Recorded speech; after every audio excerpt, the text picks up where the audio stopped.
Hey! Tambala na!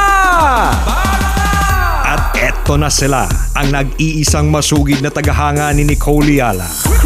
Chris Chuper! Kasama ang nag-iisang die-hard fan ni Chris Chuper, Nicole Yala! Mula sa Mahiwagang Burnay, ang kwento.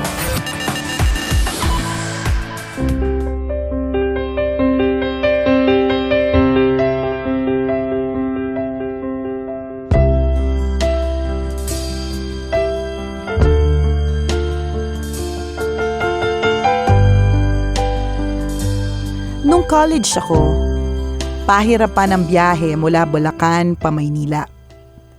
Pero mas matindi pa ang sakripisyo ko kapag umuulan o bumabagyo.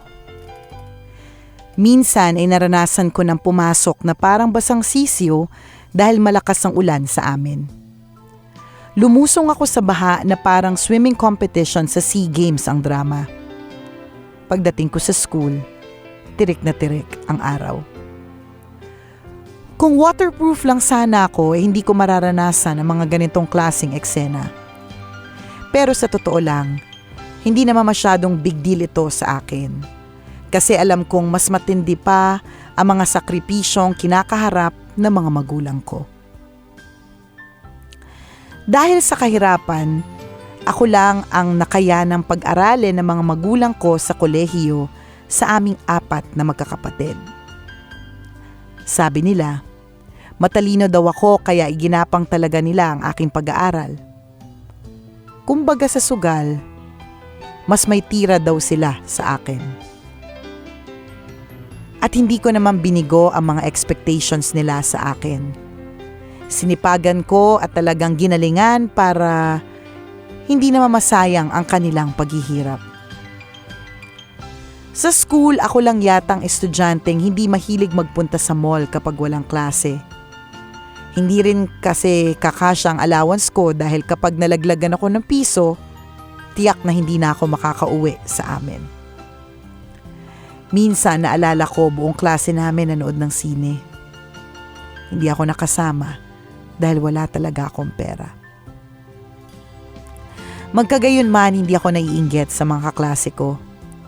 Sila dapat ang mainggit sa akin kasi consistent dean's lister ako. Wala man akong pera, hindi naman masyadong halata. Kapag ang utak mo ay maraming laman, magmumukha ka na ring mayaman. Dumaan ang maraming bagyo pero hindi ako nagpatinag. Sa likod ng aking mga pagtitiis ay nakita ko pa rin ang bukang liwayway ng tagumpay. Graduate ako na may karangalan dahil napabilang ako sa top 10 outstanding student teachers ng batch namin. Parang naka-jackpot sa loto ang mga magulang ko nang mapagtapos nila ako sa kolehiyo. Nabutata namin ang mga nagdududa na matatapos ko ang pag-aaral ko. Ngayon ay isa na akong licensed professional teacher. Patuloy na lumalaban sa buhay at nanghahawa ng katilinuhan at kagandahang asal sa mga mag-aaral ko. Sa tagumpay kong ito, nagpapasalamat ako sa mga magulang ko na unang naniniwala sa aking kakayanan. Salamat din sa inyo, Tambalan. Dahil high school pa lang ako, kayo na ang source ko ng kaaliwan at inspirasyon. Dahil sa pakikinig ko sa inyo, nananatili sa puso't isip ko ang motong ito. If you cannot change the situation, change the way you think. At siguradong magbabago ang buhay mo. Sa mga hamon at bagyo sa buhay, wala naman talagang exempted at walang waterproof. Mababasa at mababasa ka ng mga pagsubok. Minsan, malulubak ka at malulubog din sa baha. Pero laging may paraan para makaahon ka. Kapit lang at gawing silungan ang pagmamahal ng mga naniniwala sa iyo.